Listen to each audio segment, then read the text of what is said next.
Let's explore these mysteries together in today's video. The tragedy of lost ancient knowledge.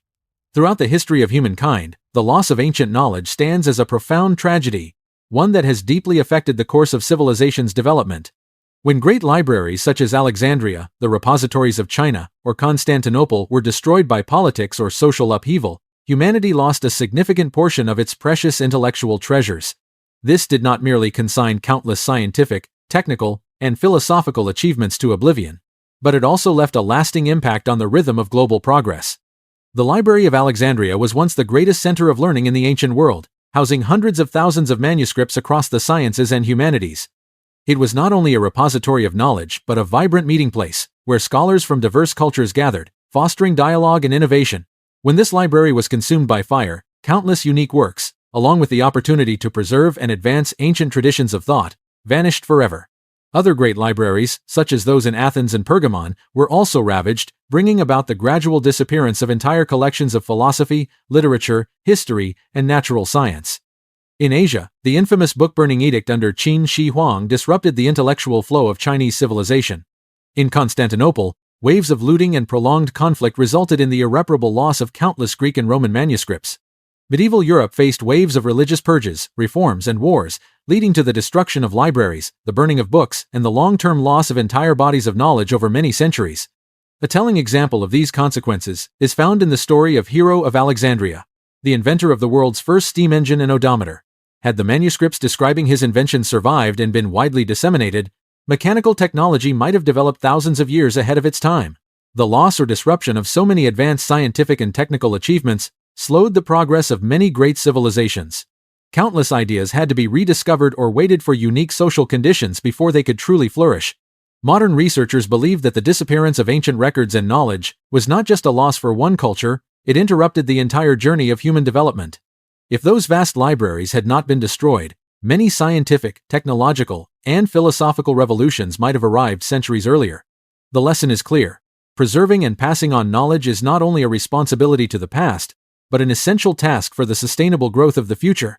In a world where modern information remains vulnerable to conflict and disaster, the mission to safeguard, protect, and digitize our intellectual heritage is more important than ever. Magic and religion in ancient Egypt. Within the culture of ancient Egypt, the concept of magic was not merely a form of superstition or religious faith, but was regarded as an empirical field of knowledge, a force existing alongside physical laws and the natural order. He, understood as a metaphysical power passed from the gods to humankind, was seen by the Egyptians as an essential element, ensuring the order of the cosmos and the prosperity of both the nation and each individual. In every facet of society, from state ceremonies to daily life, the presence of He operated in tandem with divine will and political authority. Archaeological records in ancient texts such as the Ebers Papyrus, the Edwin Smith Papyrus, and inscriptions on tomb walls all demonstrate that magic occupied a pivotal role within Egyptian thinking. Major royal rituals, such as coronations or ceremonies meant to shield the pharaoh from visible and invisible threats, were carried out with the participation of magicians and priests dedicated to harnessing the power of He. Even medical treatments often blended practical pharmacology with incantations, clearly illustrating that science, magic, divinity were inseparable in Egyptian thought. Furthermore, magic was employed to protect individuals and families from evil spirits, disease, or misfortune.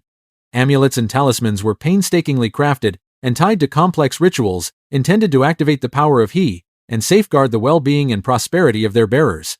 From nobles and officials to ordinary citizens, the use of magic was universal, revealing just how deeply embedded this mindset was within the fabric of Egyptian society. The religious reforms under Akhenaten marked a period of great transformation in beliefs regarding the gods and magic. When Akhenaten promoted exclusive worship of the sun god Aten, abolishing the traditional polytheistic system, magical rituals associated with the old deities were outlawed, with many temples, spells, and records destroyed. Yet, analysis of archaeological evidence reveals that, beneath the surface, the populace continued to quietly uphold magical practices, preserving amulets for festivals, healing, and agriculture. What is truly remarkable about ancient Egypt is that magic was never seen as opposed to religion or science, but instead formed a unified worldview. Priests served as both astrologers and physicians, acting as intermediaries to the gods, so that practical knowledge of astronomy was transmitted in mystical forms that nonetheless reflected careful observation of nature. Magic was applied in weather forecasting, flood prediction, and even pyramid construction, demonstrating a remarkable ability to integrate knowledge across many fields. The blend of metaphysical belief and empirical knowledge drove the development of unique applied techniques, such as using incantations in mummification or conducting energy transfer rituals in traditional medicine, which would later lay foundations for modern medical treatments. The concept of he, along with its network of symbols, rituals, and sacred objects, maintained social stability, reinforced the power of the pharaoh, protected communities, and sustained links across generations through historical turmoil. Today, as archaeologists and historians delve deeper into Egypt's ancient culture, surviving artifacts and texts continue to show that magic was a fundamental element, shaping the native knowledge system both experimental and deeply metaphysical. The interweaving of magic, religion, and empirical science was the very reason ancient Egypt endured for millennia, leaving a legacy of science, art, engineering, and culture that stands the test of time. The microbial world beneath the Earth. Scientific research in recent decades has completely transformed humanity's understanding of life beneath the surface of the Earth. When international scientists under the Deep Carbon Observatory project probed deep into geological layers, they uncovered an underground microbial ecosystem on a scale far beyond what anyone had imagined.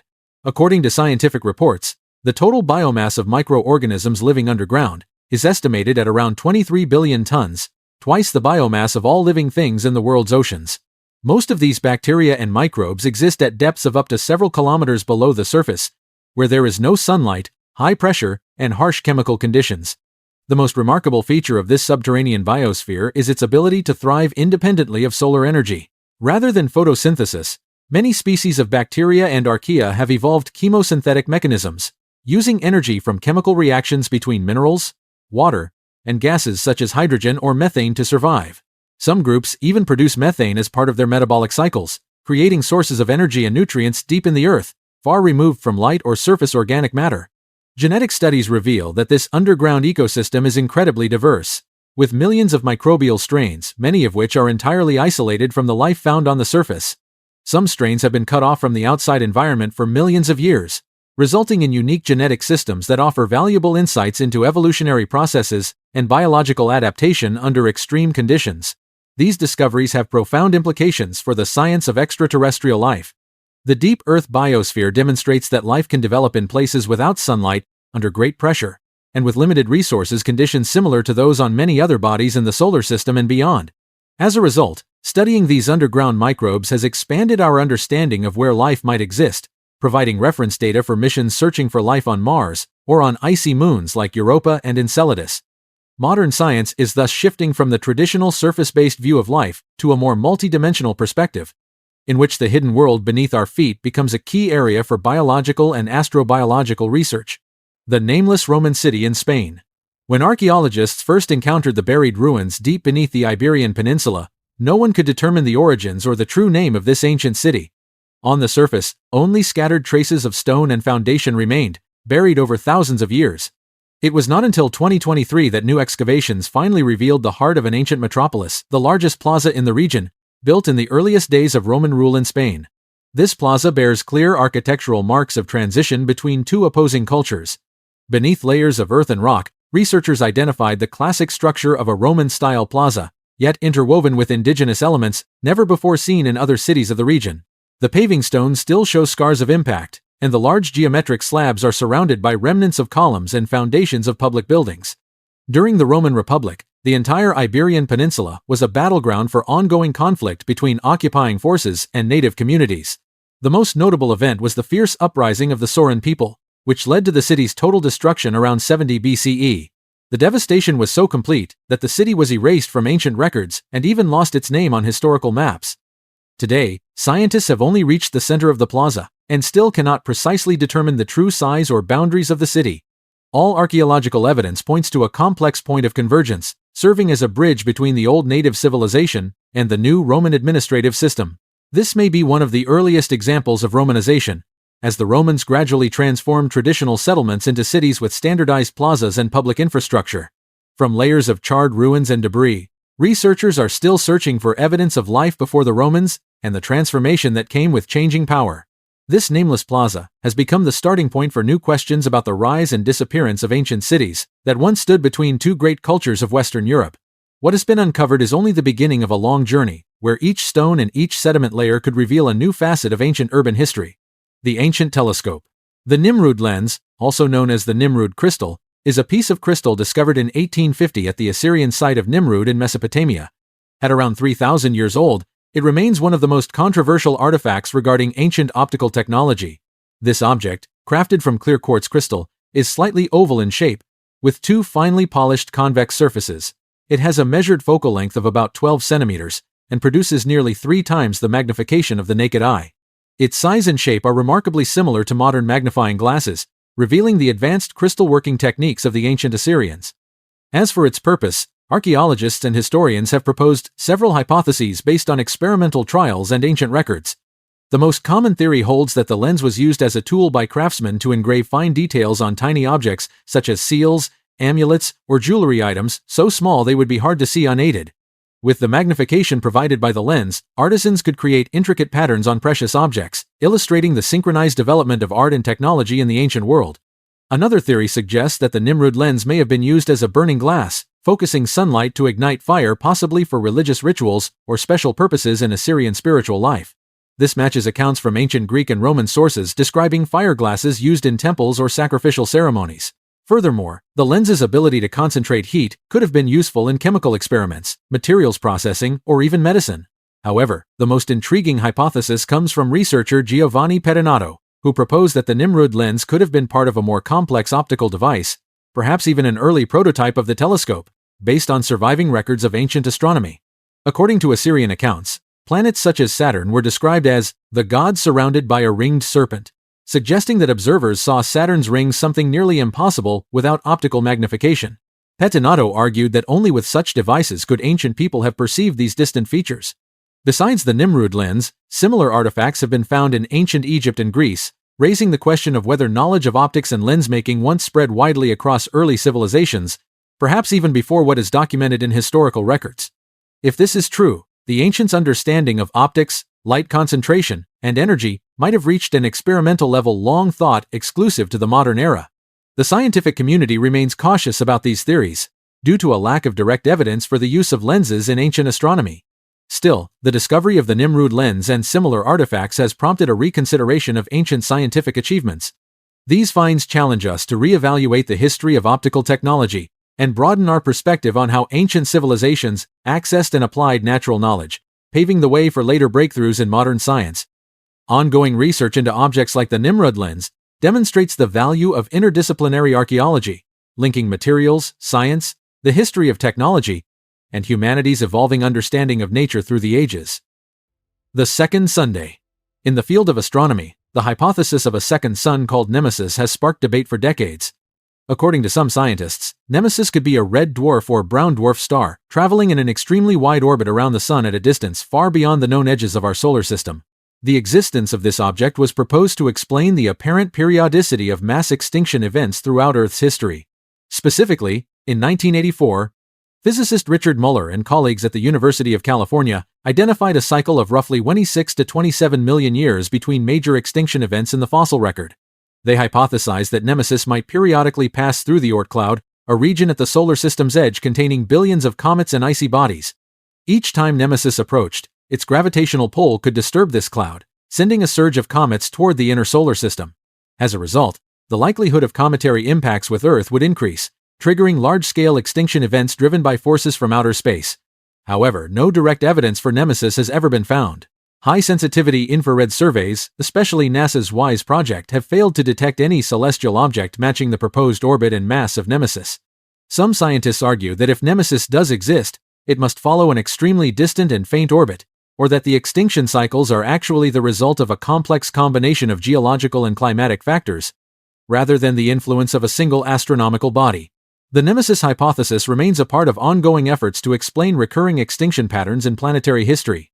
It highlights the possible connection between the movement of celestial bodies within the solar system and the fate of Earth's biosphere. Even without conclusive evidence, the story of Nemesis continues to capture the imagination of scientists and the public alike, representing the boundary between modern knowledge and the enduring mysteries of the universe. The Bellbeaker culture. Across Western Europe at the close of the Stone Age and the dawn of the Bronze Age, the marks of a new culture gradually emerged. The Bellbeaker culture. The name comes from their distinctive bell-shaped pottery, which first appeared around 2800 BC. These pots, with their incised patterns and uniform shapes, have become the hallmark of one of the most widespread cultural phenomena in European prehistory. The influence of Bellbeaker extended far beyond pottery. It brought sweeping changes to burial practices, metallurgy, and especially the composition of populations across the continent. Archaeological evidence shows that these bell-shaped vessels spread from the Iberian Peninsula, through Western and Central Europe, across the British Isles, and even as far as Hungary. As it spread, Bellbeaker carried with it advanced techniques in bronze working, arrowhead manufacture, new forms of jewelry, and social organization altogether different from earlier cultures like the funnel-beaker people or those who built Stonehenge. Bellbeaker's impact was not limited to art and technology, it left a direct genetic imprint on European history. Modern DNA studies of hundreds of Bellbeaker skeletons reveal a dramatic shift in population makeup. In Britain, especially, the genetic profile of Bellbeaker newcomers virtually replaced that of the Neolithic inhabitants within just a few centuries. Ancient DNA analysis shows that more than 90% of the genes of modern British people originate from the Bellbeaker migrants, while much of the genetic legacy of Stonehenge's builders has vanished. Along with this population replacement, Bellbeaker brought new physical traits, lighter skin, hair, and eyes, as well as cultural habits that persist to this day. For years, archaeologists debated whether Bellbeaker spread by mass migration or cultural diffusion. Recent archaeological and genetic research shows that while the distinctive pots may have been exchanged through interaction, population replacement in regions like the British Isles was indeed driven by migration. This shift also transformed the foundations of society, including agricultural and livestock practices, laying the groundwork for the Bronze Age and the rise of European civilization. The legacy of Bellbeaker is not only found in its unique ceramics, but also in the massive waves of migration and cultural change that reshaped the genetic and cultural map of modern Europe. Each bell-shaped cup unearthed on the plains or steppes of Europe is a fragment of the larger story of human movement, and mixing a story that forms an inseparable chapter in the history of Western ancestry. Illusion and mechanization in ancient temples. In the temples of the ancient world, especially those of the Mediterranean, the blend of mechanical engineering and theatrical spectacle created experiences that defied the everyday understanding of ordinary people. Hero of Alexandria stands as a prime example of this creative trend. He was not only an inventor, but a pioneer in a new field where mechanical devices were used to produce effects that seemed truly supernatural. Hero described and built a range of devices that used air pressure and pulley systems to simulate phenomena beyond the layman's explanation. Most famously, he designed automata statues that could pour water automatically by exploiting the expansion of air when altar fires were lit. Heat increased the pressure, driving liquids through pipes into the statue's vessel, and creating movement that witnesses could only attribute to divine intervention. Similarly, temple doors could open automatically using counterweights and hydraulic mechanisms. When the altar fire burned hot enough, the doors would swing open, as if commanded by the gods. Speaking statues operated on the principle of sound transmission from hidden chambers behind walls or inside the statues themselves. When a priest spoke from a concealed position, the sound traveled through hollow tubes to the statue's mouth, making worshippers believe the deity was truly present. Hero also described thunder-making devices. By releasing iron balls into metal cauldrons as the temple doors opened, the resulting roar amazed attendees and heightened their belief in supernatural power. Another long-debated mystery was the phenomenon of eternal flames, temple lamps, that seemed to burn without any visible fuel source. From a technical perspective, it's likely that priests used underground pipes to feed oil or bitumen from hidden reservoirs, ensuring a constant supply of fuel that would have been undetectable to outside observers.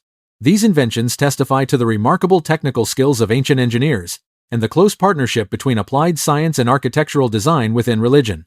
Creating such supernatural experiences not only increased the spectacle of religious rites but also reinforced the authority of the priesthood, turning technological innovation into proof of divine power. A scientific analysis of these devices reveals them as achievements born from careful observation and a deep practical grasp of physics and mechanics. The spatial organization, transmission systems, and use of pressure show a sophisticated understanding of how matter behaves.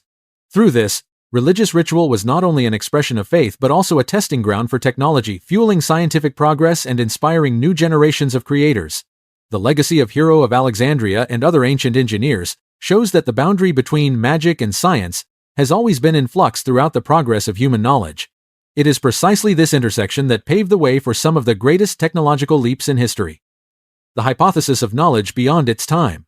In his work Phaedo, Plato has Socrates present a striking image of the Earth as a multicolored sphere seen from above. From a modern viewpoint, this description evokes images of Earth as seen from space, with its surface reflecting a mosaic of terrain and atmospheric color. This has led to speculation that the ancient Greeks may have possessed knowledge that surpassed traditional observation or perhaps even had access to timeless cosmic insights. Yet a full analysis of the historical and scientific context shows that most such descriptions were primarily artistic metaphors, reflecting the philosophical tendency of the Greeks to idealize the cosmos and the material world. By that era, the spherical shape of Earth was accepted by many scholars, especially Pythagoras and the pre-Socratic astronomers. The description of vivid colors may have come from direct geographical observation, or from a desire to create a harmonious and unified vision of the cosmos in line with Platonic philosophy. The real question is, did the Greek philosophers actually possess or predict cosmic truths, only later confirmed by modern science? Or were these merely products of philosophical imagination? Greek achievements in mathematics and astronomy, such as the recognition of Earth's sphericity or the prediction of eclipses, were major steps forward, but still grounded in direct observation and rational inference. There is no concrete evidence that the Greeks ever viewed Earth from space or had the technology to see the planet on a cosmic scale. Nonetheless, the hypothesis of Socratic knowledge, beyond its time, reflects an important phenomenon: the power of imagination and the synthesis of knowledge in ancient civilizations. It laid the foundation for scientific thinking, raising new questions about the nature of the cosmos and paving the way for later astronomical discoveries. Such descriptions are not proof of ancient space science, but they do reveal a relentless human drive to expand the boundaries of understanding and to enrich the intellectual journey of our species. The melting glacier disaster. Doomsday Glacier. The Thwaites Glacier in West Antarctica has become a source of growing concern in the global scientific community. It is one of the world's largest glaciers by mass and area, acting as a natural dam that helps stabilize the entire West Antarctic ice sheet. Climate and geophysical studies reveal that the base of Thwaites is warming at an unusual rate, with meltwater from warm ocean currents seeping beneath the ice. This process is eroding crucial support points, making the collapse of Thwaites increasingly likely. The worst-case scenario is that if Thwaites Glacier collapses entirely, it could destabilize the entire West Antarctic ice sheet, releasing hundreds of trillions of tons of ice into the ocean. This would cause global sea levels to rise by more than 10 feet, leading to widespread flooding in low-lying coastal areas, including major cities along the U.S. East Coast, such as New York, as well as many other seaside communities. The consequences would not just be the loss of land, but dramatic upheaval in population and the fabric of urban ecosystems. Faced with this threat, scientists have proposed several large-scale intervention strategies. One idea is to pump seawater onto the glacier's surface during winter, using the cold climate to freeze new layers of ice and help slow melting at the base. Another, more technical approach is the construction of submerged barriers, vast underwater curtains placed in front of the glacier's grounding line to block warm ocean water from reaching the most vulnerable parts of the ice. These solutions would require massive financial and technological resources, not to mention environmental risks and practical effectiveness that remain unproven. Although these engineering solutions are still in the research or modeling stage, the story of Thwaites shows that scientists are shifting toward actively preventing climate disasters, not just observing and recording them. Intervening in a continent-scale ice system presents unprecedented challenges in the history of Earth science, demanding international cooperation, and most importantly, decisive climate policy on a global scale. The fate of Thwaites is not just a matter for Antarctica. It is a crucial test of humanity's capacity to adapt and work together in the face of global risks created by both natural processes and our own actions. Medical knowledge of the Maya. The traditional medicine of the Maya people was a multidimensional system of knowledge that harmoniously blended empirical practice with a deep belief in the connection between body and spirit. In the Maya worldview, health was not simply a physical condition but reflected the balance of Chulel, the vital energy believed to be the flow that sustains life and links the material and spiritual aspects of humanity. The Maya developed a variety of healing methods based on native herbs, with particular emphasis on the use of natural foods like chia seeds and cacao. Chia was highly valued for its ability to provide sustained energy, support bone and joint health, and regulate digestion. Cacao, apart from its nutritional role, also held a significant place in spiritual rituals and was used to improve circulation, stabilize mood, and enhance neurological well-being. Modern scientific findings on the biological benefits of antioxidants and polyphenols found in these two foods often echo these ancient applications. Beyond herbal remedies, the Maya also practiced therapeutic steam baths known as temazcal, a traditional steam bath that used vapor infused with herbs. This technique not only helped to detoxify the body but also relieved stress, improved blood circulation, and facilitated recovery after illness or childbirth. Today, these principles are widely recognized in rehabilitation, medicine, and holistic healthcare, where psychological well-being, living environment, and mental state are increasingly considered essential in managing chronic illness. The concept of chulel is inherently systematic, reflecting an integrated view of the biological body and its environment, and implying that personal health depends on the harmony of physical, mental, and communal factors. This mirrors modern theories of psychosomatic medicine and preventive health, in which nutrition and social interaction are now known to be closely linked to long-term well-being. The medical knowledge of the Maya is valuable not only as an archaeological legacy but also as a foundation for many models of modern healthcare, from functional nutrition to rehabilitation and mind-body medicine. The preservation and study of these indigenous experiences broaden the reference frame for health sciences and suggest the potential for multidisciplinary solutions in public health management today. Silla. The Kingdom of Silla emerged in 57 BCE in the southeastern region of the Korean peninsula, initially as a small state but gradually expanded its power through a tightly structured society and political reforms. Over nearly a millennium of existence, Silla endured many upheavals, including periods of internal division and wars with neighboring states such as Goguryeo and Baekje, but ultimately evolved into a major cultural and economic center in the region.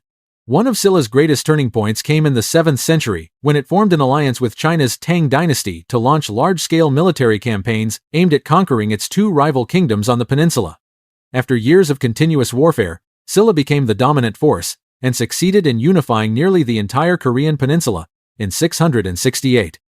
This not only ushered in a long era of political stability but also paved the way for the flourishing of art, religion, and technology. Silla is renowned for its royal tombs filled with gold, monumental pagodas, and its adoption of Chinese influences in legal systems and Buddhism.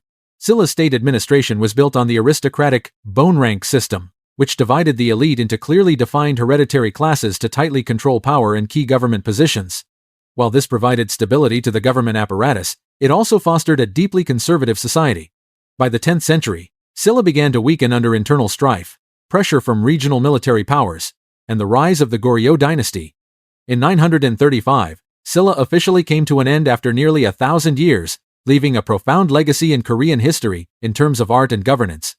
Recent archaeological research in Gyeongju, the ancient capital of Silla, continues to reveal the complex development of this kingdom, which once played a central role in cultural exchange across medieval East Asia. The Queen of the Night.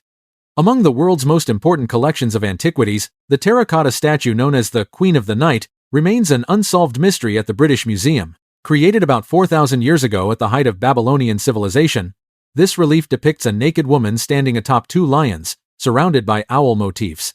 Although medium in size, its symbolic weight far surpasses that of an ordinary religious artifact. Material analysis shows the statue was fashioned from high-fired clay using advanced kiln techniques rare in ancient Mesopotamia. The sharply carved details reflect the artist's exceptional skill and reveal a deep sense of aesthetics and mythology that laid the foundations of both religion and power in Babylon. The artifact's value lies not only in its form but also in its complex layers of meaning. Scholars have long debated the true identity of this figure. Some believe it represents the goddess Inanna, the Sumerian deity of love and war.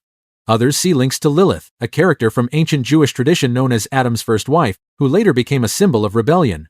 This association has sparked deep discussions about the transmission of mythological motifs between Mesopotamia and the ancient Near East, and the formation of foundational stories that later influenced the great world religions. The true origins of the Queen of the Night remain elusive, as its discovery lacked detailed archaeological documentation. The artifact appeared in England in the early 20th century, and was only authenticated as a relic from the era of Hammurabi after decades of scrutiny. Efforts to reconstruct its original colors and compare it with similar objects have offered some insight into its role in religious ceremonies, but its deeper symbolism remains unresolved. For this reason, the Queen of the Night endures as a symbol of the boundary between legend and archaeological reality, a meeting point where history and imagination converge, opening up endless questions about the nature and evolution of ancient Mesopotamian civilizations and their lasting influence to this day. The submerged prehistoric colony off Australia. Recent surveys of the continental shelf off Australia have revealed traces of a community that once existed on land, now sunk deep beneath the sea. Using stratigraphic data and paleo-environmental modeling, an international research team identified evidence of an ancient network of rivers and lakes, along with signs of prehistoric human presence. Fossilized animal remains and crude tools found in these sediments have been dated to about 2.5 million years ago, far earlier than any previous record of human presence in Australia. This discovery raises significant questions about ancient migration, and when the first human groups reached this region. Geological analysis of the coastal zone shows that at the end of the Pleistocene, when sea levels were lower, Australia was joined to surrounding lands by a vast land bridge. Prehistoric migrants, likely members of ancient hominin species, may have crossed this bridge before geological and climate changes submerged the area beneath the modern sea. The remains of this underwater settlement not only push back the known timeline of human history in Australia, but also suggest the appearance and extinction of early human communities far earlier than previously believed.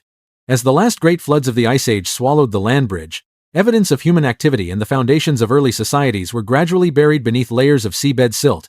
This discovery challenges traditional theories of human evolution and raises the possibility of ancient ocean-crossing migrations that could have occurred millions of years ago, long before Homo sapiens appeared on the evolutionary map.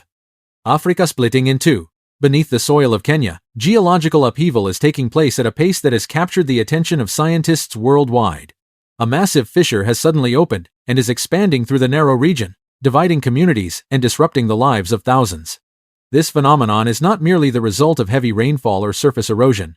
It is rooted in a profound tectonic process unfolding deep within the Earth's crust. Scientists have identified this as the opening phase of continental rifting, where Africa is slowly splitting into two tectonic plates along the East African Rift System. This process is driven by a superplume of heat beneath the lithosphere, where molten energy and material from the mantle rise upward, deforming and stretching the continental crust. Under these forces, Africa has developed weakened zones, running from the Red Sea through Ethiopia down to Mozambique, forming a vast network of rift valleys. The fissure in Kenya is just one surface manifestation of a process that will play out over millions of years, as the accumulating power of geological forces gradually separates two immense landmasses. This event is especially significant in the context of Earth's geological history. Hundreds of millions of years ago, Africa and South America were united as part of the supercontinent Gondwana, only to be split apart by similar processes, giving rise to the Atlantic Ocean and today's coastlines. The developments in East Africa today are a natural recurrence of plate tectonics, revealing how oceans and continents have continually formed and reshaped over hundreds of millions of years. If the process continues, a new ocean will eventually emerge between the two halves of Africa, creating a landmass isolated much like Madagascar. This is not just a geological milestone, it will profoundly affect environments, climates, and even the evolutionary trajectory of life in the distant future. Researching, monitoring, and forecasting these changes is an inseparable part of modern geology, laying the foundation for a deeper understanding of Earth's formation and the pivotal role of internal planetary forces in shaping the very ground on which humanity lives. Theories about Atlantis and lost civilizations around the world. Theories about Atlantis and other lost civilizations no longer focus on a single location. Instead, they have expanded as research in geology, ancient history, and global archaeology has deepened. One of the most prominent cases is Akrotiri on Santorini, a city belonging to the Minoan civilization. Layers of ash, several meters thick, cover the buildings, while intact water systems preserved after the eruption reveal a level of technological and social organization rarely matched for its era. By examining ancient Greek texts, researchers have found striking parallels between the volcanic eruption and tsunami that destroyed Aegean coastal cities and Plato's legend of a sunken city. The archaeological remains demonstrate a mastery over water management and urban planning, an advanced achievement only now being fully understood through modern analysis of the ruins. In Spain's Donana region, interdisciplinary studies using geology and satellite imagery have revealed enormous concentric circles and traces of ancient construction made from exceptionally durable materials. When compared to Plato's descriptions, the concentric rings and water barriers in Donana provide the closest model to the fabled city of Atlantis. The site's proximity to the Atlantic Ocean further supports the idea that this might once have been a major commercial hub or city destroyed by geological upheaval, perhaps a tsunami or massive land subsidence thousands of years ago. Some materials and artifacts found here are now being analyzed for their age and origin, to determine whether they are the work of nature or evidence of a society that disappeared before recorded history began. Malta's 35 megalithic stone temples stand as examples of early independent complex societies in the Mediterranean. These temples were constructed with precise astronomical knowledge, aligned with eclipses and solstices, evidence of advanced measurement skills and religious organization that have outlasted their time. Many of Malta's oldest structures have now been claimed by the sea, lying submerged below the modern waterline, fueling the hypothesis of coastal civilizations lost to rising oceans at the end of the last ice age. Off the coast of the Azores, geologists have documented underwater terraces that suggest sudden rises in sea level may have swept away ancient communities.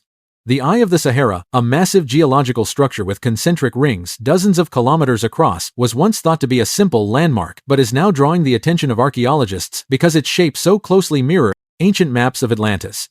While geological studies confirm it was shaped mainly by erosion and shifting bedrock, evidence of prehistoric human activity here remains controversial.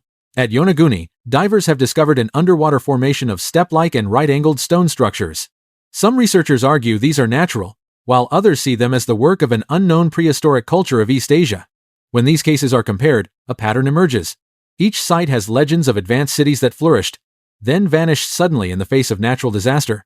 Radiometric dating, analysis of architectural forms, and comparison with ancient records now offer a new perspective that early civilizations may have achieved high levels of development, only to be swept away by extreme environmental changes at the end of the Ice Age. These theories have moved beyond simply asking, "Where is Atlantis?"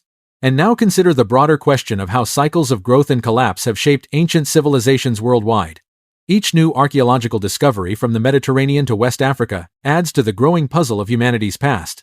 Whether Atlantis was metaphor or reality, it has become a touchstone for modern archaeology to re-examine the arc of social evolution and the relationship between people and climate change in ancient history.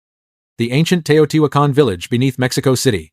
Beneath the southeastern ground of Mexico City, the remains of an ancient village are slowly revealing key details about the social structure and suburban development of the Teotihuacan civilization.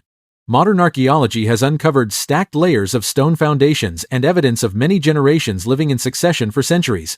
Houses were built close together and divided by narrow, neatly paved walkways, showing that the community had developed a logical spatial organization, with separate areas for living and ritual. This village flourished as Teotihuacan expanded, attracting migrants from across the Mexico Valley to serve its booming craft production and trade. Here, groups of artisans specializing in pottery and everyday tools established small family-run workshops, passing skills down through the generations. The broken pottery fragments unearthed at the site carry the distinctive decoration, firing techniques, and forms of Teotihuacan, but also preserve local details, evidence of continuous interaction between the urban center and its surrounding communities. The arrangement of communal kitchens and shared spaces suggests this was not simply a satellite settlement, but a relatively independent society, serving as a crucial link in the production and distribution of goods for Teotihuacan.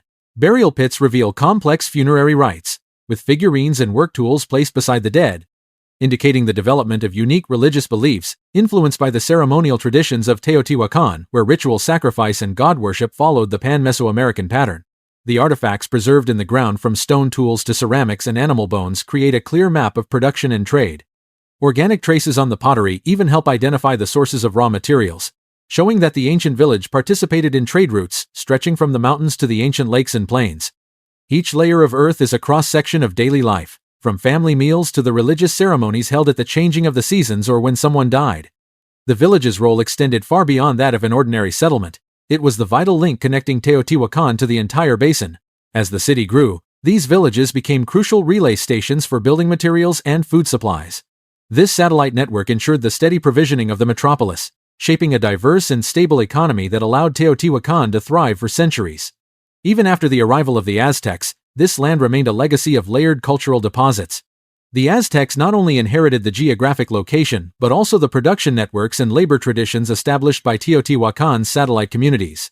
Today's research proves that the rise of ancient cities in Mesoamerica was built on long-term symbiosis between urban centers and villages, a resilient structure, able to withstand geological upheaval and environmental change for generations. Though most of this ancient village now lies deep beneath modern Mexico City, each new excavation uncovers a new chapter in the story of its formation, development, decline, and renewal, a place where the memory of the Teotihuacan civilization still endures beneath the bustling capital. The Etruscans. The Etruscan civilization flourished in central and northern Italy from the 8th century BCE, with its core in the Tuscany region. The rise of independent city-states created a loose confederation of towns, each with its own government and administrative structure. The most distinctive feature of Etruscan society was its wealth gained from controlling vital trade routes that linked the Mediterranean to inland Europe, and from advanced metallurgy based on abundant mineral resources. Etruscan architecture, art, and funerary rituals had a profound influence on ancient Rome. Many symbols, and even elements of the Latin alphabet, were borrowed directly from Etruscan tradition. The Etruscans built massive cemeteries and crafted rare and valuable artifacts. Archaeological evidence shows this society developed stone vaulting and the use of public squares, while maintaining an artistic tradition in pottery and goldsmithing of exceptional sophistication. One of the greatest mysteries about the Etruscans is their unique language, entirely different from the Indo-European languages then common in Europe. While scholars have managed to decipher some of it thanks to bilingual inscriptions and names, the grammar and many characters remain undeciphered. This leaves many gaps in our understanding of their history and diplomacy. The decline of the Etruscans began in the 4th century BCE, as their cities were drawn into wars with an expanding Rome, as well as invasions by Celtic tribes and other outsiders. After a series of military defeats, Etruscan cities were gradually absorbed into Rome, and the native civilization faded through assimilation. Yet the Etruscan material heritage and cultural influence persisted in Roman art and religion, leaving a deep mark on the course of Mediterranean history. Recent excavations continue to expand our knowledge of the society and beliefs of one of ancient Europe's most mysterious peoples. The meteor impact, 3.26 billion years ago. A meteor impact that struck Earth about 3.26 billion years ago is considered one of the most significant turning points in the planet's evolutionary history. Geological studies in South Africa have uncovered traces of a massive impact, leaving behind layers of rock rich in phosphorus and iron. By cross-referencing isotope data and chemical composition, scientists concluded the meteor measured between 23 and 36 miles, across 50 to 200 times larger than the one that wiped out the dinosaurs. When the collision occurred, its enormous energy vaporized and scattered the meteor's material into the atmosphere, creating a global shower of phosphorus-rich debris. Phosphorus is an essential element for all life, forming the backbone of DNA and energy-carrying molecules like ATP. This sudden influx of extraterrestrial phosphorus enriched the chemistry of Earth's early oceans, fostering the formation of complex organic molecules. At the same time, iron was added to the water, especially in shallow coastal zones, enhancing the catalytic reactions of early biochemistry. Beyond chemistry, the impact sent shock waves through the dynamics of the primordial oceans. Tidal flows, seismic waves, and water mixing distributed nutrients throughout the newly formed seas. This churning did not just spread organic and inorganic materials, but also created opportunities for ancient microbes to access the energy sources they needed to spark the first cycles of life. Over time, subsequent geological changes erased much of the direct evidence of the event, yet the layers of phosphorus and iron-rich sediment remain as cosmic signatures, allowing scientists to trace the origins and evolution of life. These findings not only highlight the role of cosmic events on Earth, but also suggest that meteor-delivered elements may be a universal mechanism for jump-starting life on other planets. From a planetary science perspective, the 3.26 billion-year-old impact is meaningful not only for Earth, but for our understanding of life's potential throughout the universe. It links geology and biology in a causal chain, supporting the modern view that the origins of life are shaped by both planetary and cosmic forces. Goblin Valley. Goblin Valley in Utah stands as a remarkable example of the intersection between long-term geological processes and traces of ancient native cultures in North America. The area is distinguished by bizarrely shaped sandstone formations, created over millions of years of weathering and natural erosion. Wind and temperature changes have sculpted clusters of rocks into shapes reminiscent of living creatures, or goblins, giving the place its name. Geologically, these rocks belong to the Entrada Sandstone Formation from the Middle Jurassic era. The unique mineral composition and ancient climate conditions produce thousands of rounded stone columns, bulbous at the top and tapering below, creating an almost surreal landscape. Beyond its natural wonders, Goblin Valley bears evidence of the activities of ancient peoples like the Fremont and Ute. On the surrounding cliffs, archaeologists have found numerous petroglyphs and pictographs. These testify to a long human presence and the enduring relationship between people and this desert environment. The cultural relics are a rich source for understanding daily life and show a deep spiritual connection between native communities and their landscape, with symbols of animals, religious rituals, and communal life etched into the rock. Today, Goblin Valley is not only a key site for geology, paleontology, and archaeology, but also a national park celebrated by the public, a place where science and heritage are preserved and honored. Exploring Goblin Valley broadens our understanding of landscape formation and the legacy of ancient civilizations that once flourished in this land. The Eastern Atlantis.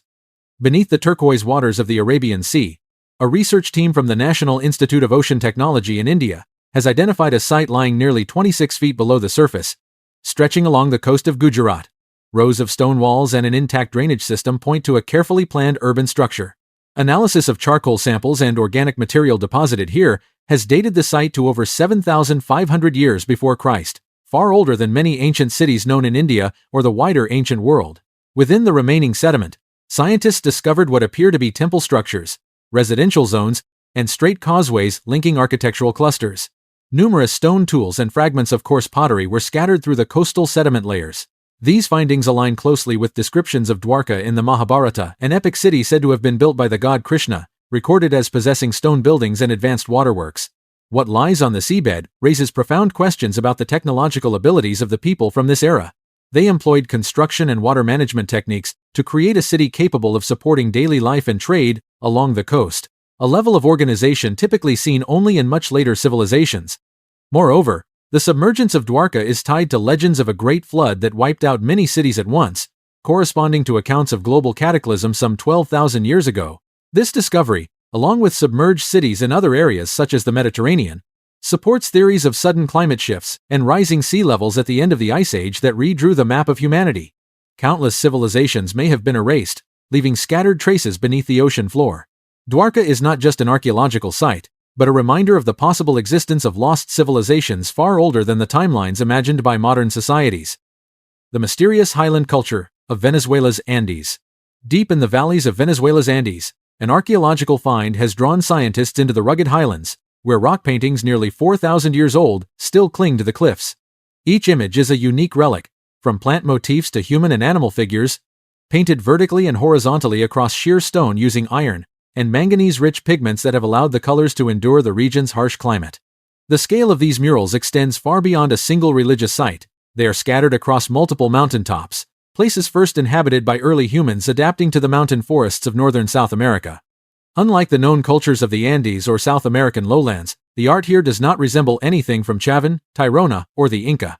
There is no evidence of architectural structures or metal tools, suggesting this was a society that emerged and developed apart from the region's later great civilizations.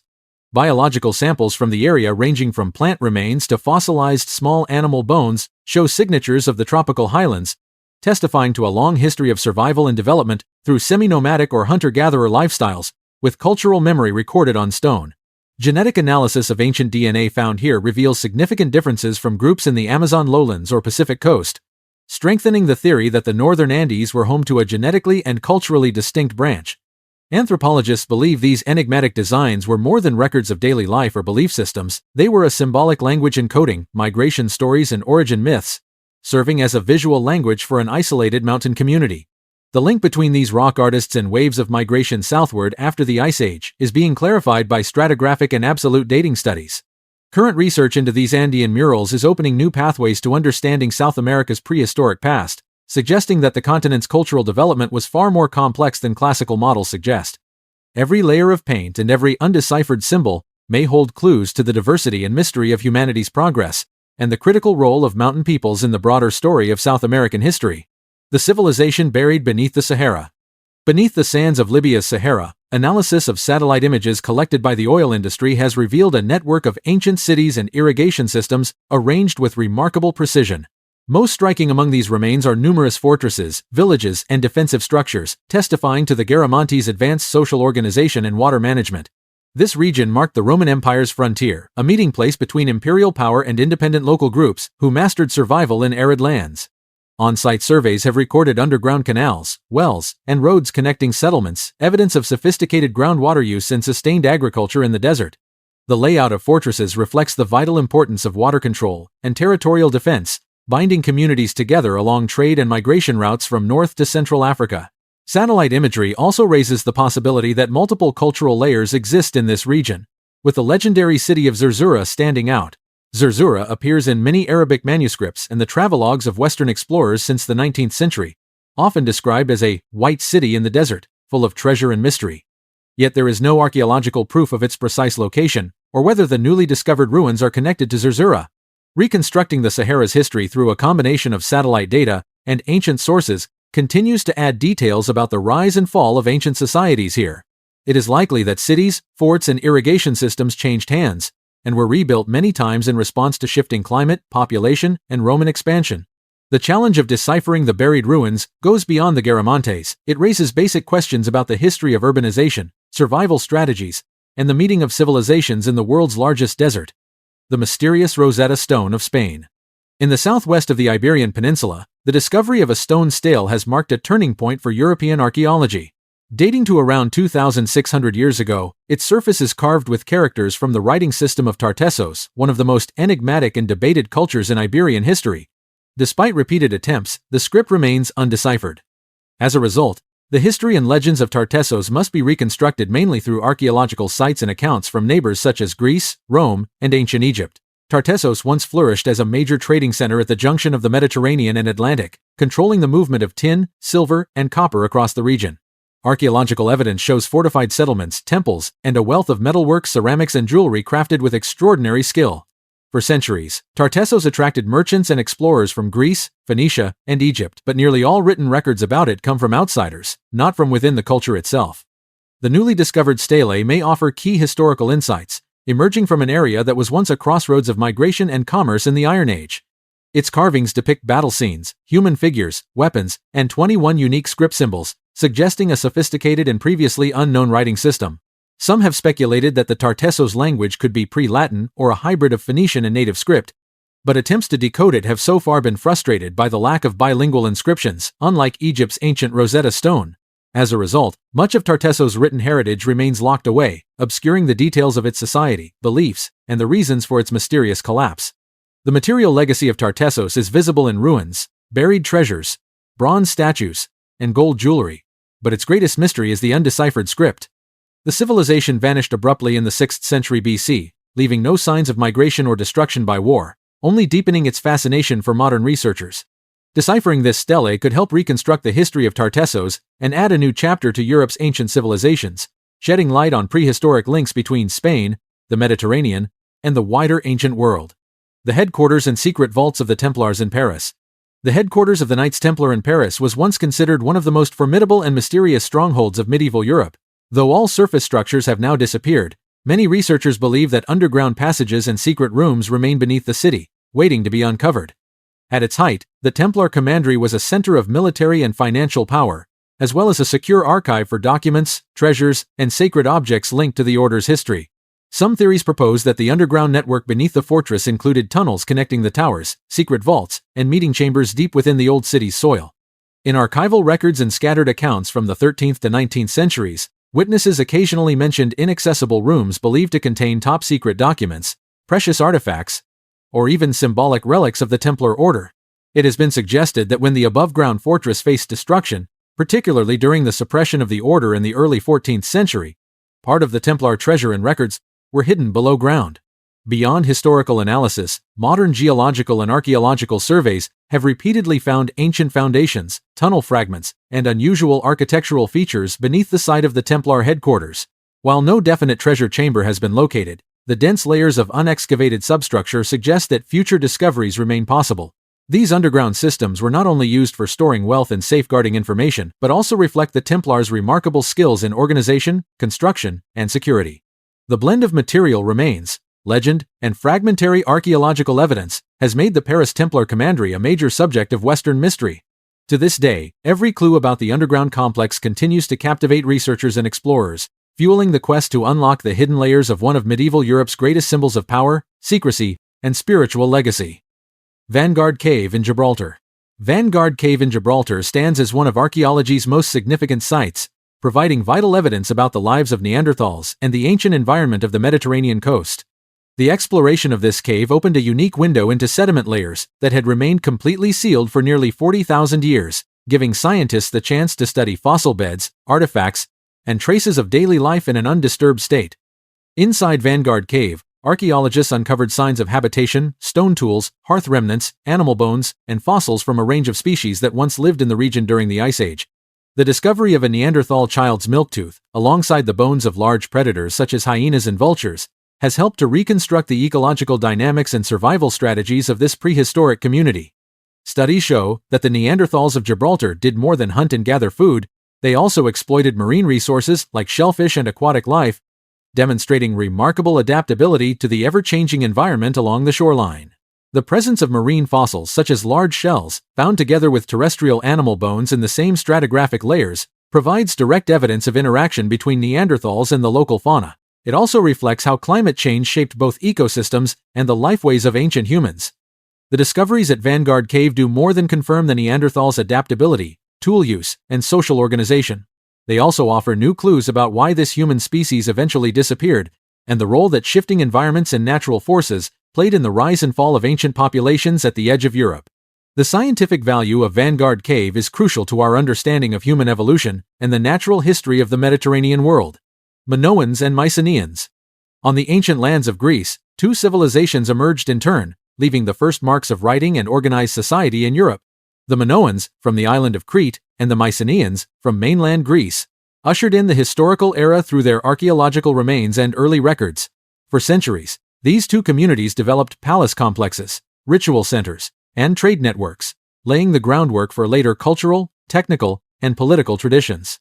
The Minoan civilization rose on Crete in the 3rd millennium BC, built upon maritime trade and a web of cities centered around palaces like Knossos, Phaistos, and Melia. The intricate architecture of their palaces, walls adorned with frescoes, and vast storerooms all point to advanced organization and economic control. Their language, recorded in the undeciphered Linear A script, remains one of history's puzzles. The Minoans engineered water systems, workshops, and metallurgical facilities, expanding their influence through trade with Egypt and the Near East, contributing to a far-reaching network across the ancient seas. In the early 2nd millennium BC, the Mycenaeans gradually supplanted the Minoans, inheriting much of their knowledge. On the Greek mainland, fortress cities such as Mycenae, Tiryns, and Pylos rose with massive cyclopean stone walls, palaces, and rooms inscribed with Linear B, the first script to record the Greek language. The Mycenaeans created a militarized society, fostered a warrior elite, built fleets, and extended their reach across islands and coastal plains. This civilization became a vital connector among the hubs of the eastern Mediterranean, and gave rise to the heroic legends the Iliad and Odyssey that Homer would later immortalize. The collapse of both civilizations occurred during a period of profound upheaval, lasting decades at the end of the 2nd millennium BC. Geological and archaeological evidence point to natural disasters, earthquakes, tsunamis, and especially the eruption of Santorini volcano, which directly impacted Minoan centers.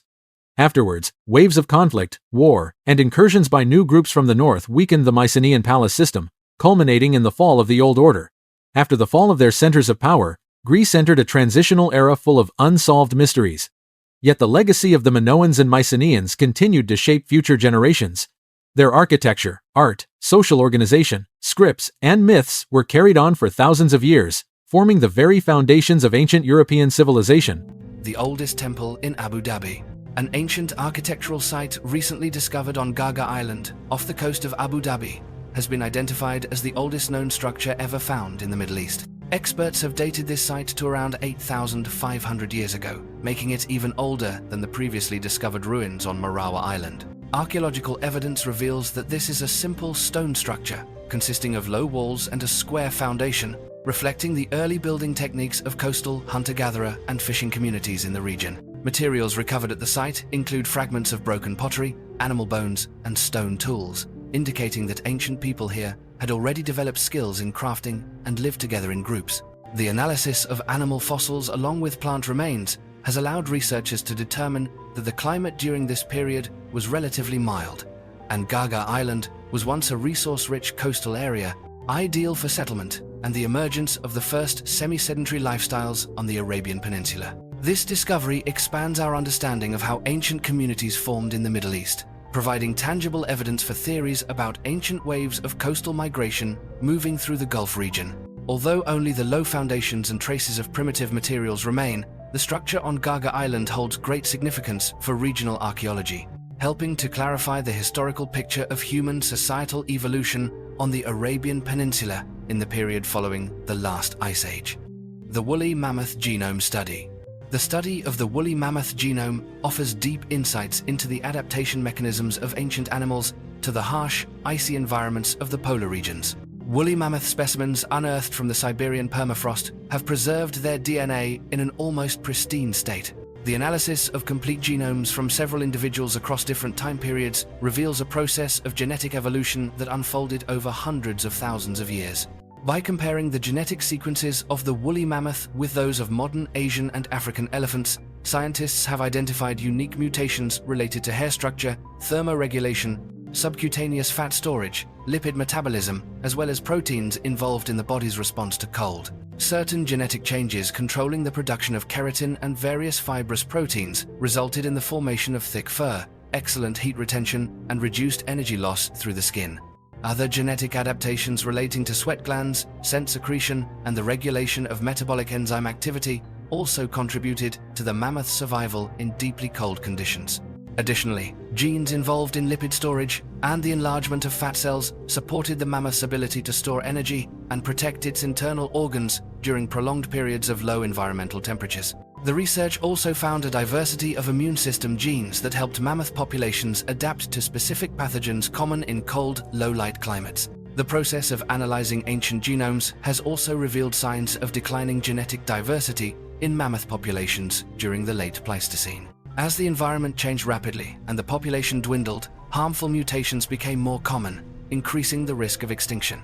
Comparisons between ancient and more recent specimens show that the final groups of woolly mammoths had higher rates of genetic errors than those from their peak period. Through the study of their genomes, scientists have not only explained the adaptation and evolutionary capabilities of the woolly mammoth in the context of ancient climate change, but have also gained valuable data for evolutionary biology, animal conservation, and even the revival of extinct species. Understanding the genetic mechanisms of adaptation helps to unravel the story of large-scale population changes in natural history, while also opening new avenues for applying genetic technology to research biodiversity in today's extreme environments. If you find these mysterious stories fascinating, feel free to share your thoughts below, and don't forget to subscribe to the channel so you won't miss our next discoveries. See you in the next video.